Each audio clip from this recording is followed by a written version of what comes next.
Okay. So yes, this is my third rotation into Gaza. It's been a year since the last time I came in. Um, my journey back in was very challenging. I'm sure many people on this call are aware that trying to get into Gaza at any given moment is very difficult. And this became especially more difficult after the Israeli military took the Rafah crossing on May 7, 2024. After that happened, medical delegations, which is part of one of my tasks, I bring healthcare workers into Gaza. Medical delegations began to rotate through Jordan. And so teams arrive to Amman, they connect with all of the internationals that are going into Gaza. They travel through the colony of Israel, and then they go into Gaza from there. And what that means is that the Israeli government is in complete control over who can go in. So just as much as they are controlling the aid that is going in, they're 100% in control of the people going in. And after the Israeli government took complete control, the percentage of healthcare workers, so these are people who are part of EMTs, the emergency medical teams that come in under the WHO, the World Health Organization, the percentage of healthcare workers that have been denied rose to 50%.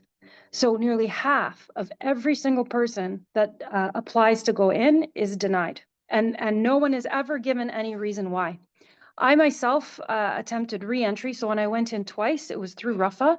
And then I applied again this April of 2025 to go back. I was denied.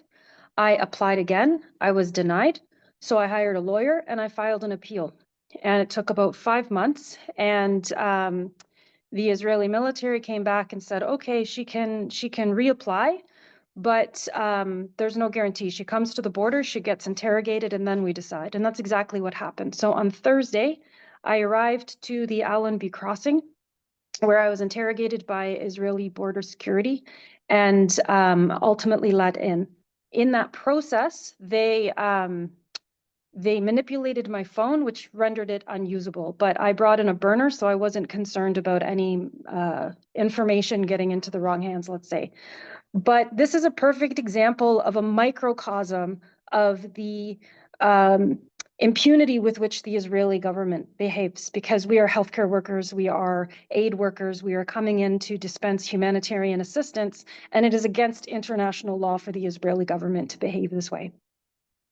And for me, because it's been a full year since the last time I came in, it was a very stark contrast. I was in Gaza, in Rafah initially, back in 2024, and I was there and I watched as 900,000 Palestinians evacuated as the Israeli military began its invasion. This time, when I entered, it was through Karam Abu Salam. We drove up the Philadelphia corridor toward the sea road, and Rafah is gone. It's gone. It no longer exists. They have erased Rafah. And by the time we got to the sea road, it was dark, so I couldn't quite see much of anything. But there's a vibe, and there was a vibe. Many people on the street, but I couldn't see into the distance. But over the last 2 days, with the light of day, I have seen the complete annihilation of the Gaza Strip, and that word annihilation keeps circling in my head, but it does not capture the absoluteness of the devastation. There is buildings collapsed onto themselves that are no longer recognizable for what they once were. It is a 360-degree view of hatred, because it is only hatred that could fuel such destruction. It is, I'm still processing it, to be honest with you. I just came in on Thursday and I'm still trying to make sense of it. And I think I'll probably spend the rest of my life, much like everyone here, trying to make sense of all of this. Now, as I've come in, I'm just going to talk very quickly about two specific things that I'm working on. So firstly, there's the healthcare element, but I'm going to skip to the second thing first, which is the question of ecocide. So because I come into Gaza, I do see that as a privilege, and I try to take advantage of every opportunity I can to collect testimony. So during this trip, I am working with local journalists to collect testimony of farmers to talk about the struggle of what it takes to make this land usable again. So I've spoken to farmers who have told me about how the land, so especially around Khan Yunis, was filled with olive and date trees that the Israelis, when they entered and occupied the land, they destroyed most of the trees with bulldozers and tanks. And those families who had been displaced took those olive trees and had to use them for firewood. Camps were put in place of where those olive groves once were.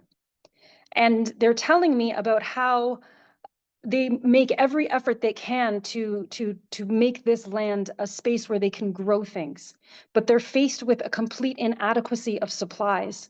But farmers are telling me how neighbors are pulling together to bring the remains of existing equipment that is broken in order to make it usable. So for example, a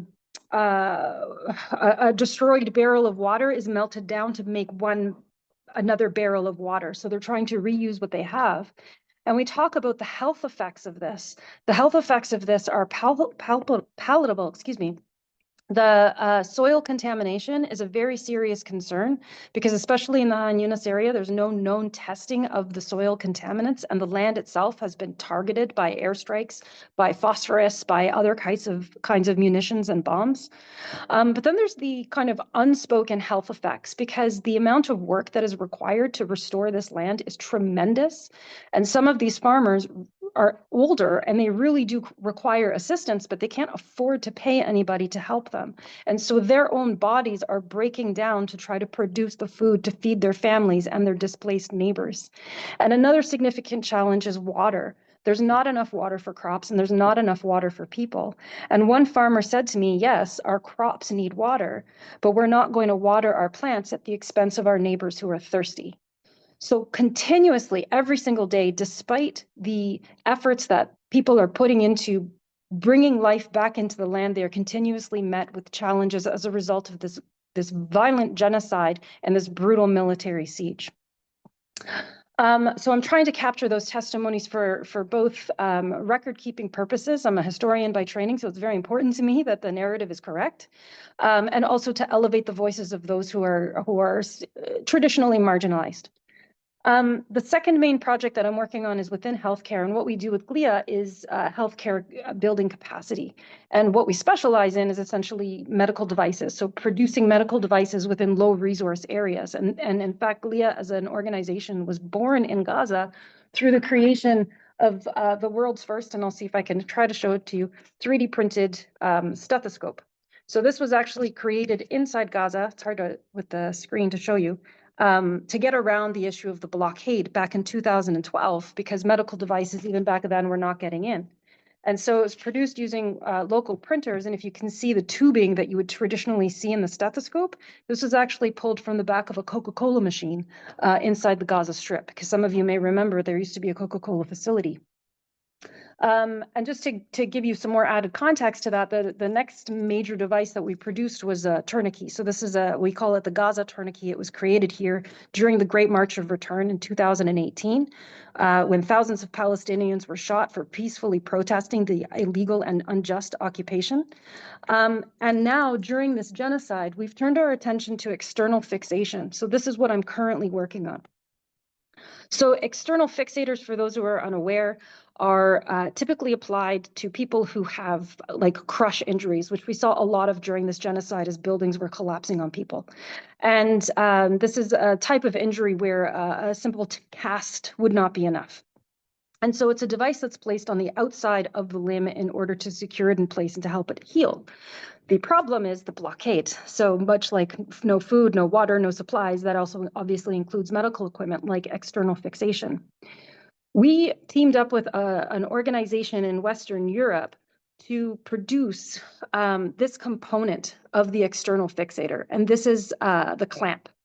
The rest of the external fixator is made out of steel. These clamps are impossible to find here, but the steel rods are not. And so we, working with local surgeons at Al-Alhi Hospital, we devised this particular clamp, and they successfully put it on the first patient at the end of August that we're currently monitoring. His leg is fully healing. We're going to get the final X-ray this week, and we're hoping to do 5 more tests, 5 more patients before hopefully implementing it more wide scale. The objective here is not necessarily to replace existing external fixation. This is a project of technological emancipation. We're not going to end the blockade. We're not going to end the genocide. But at the very least, what we can do is we can allow Palestinian healthcare workers to be co-producers of knowledge and to create devices that work for them that do not rely on the blockade. And so that's what I'm currently working on now.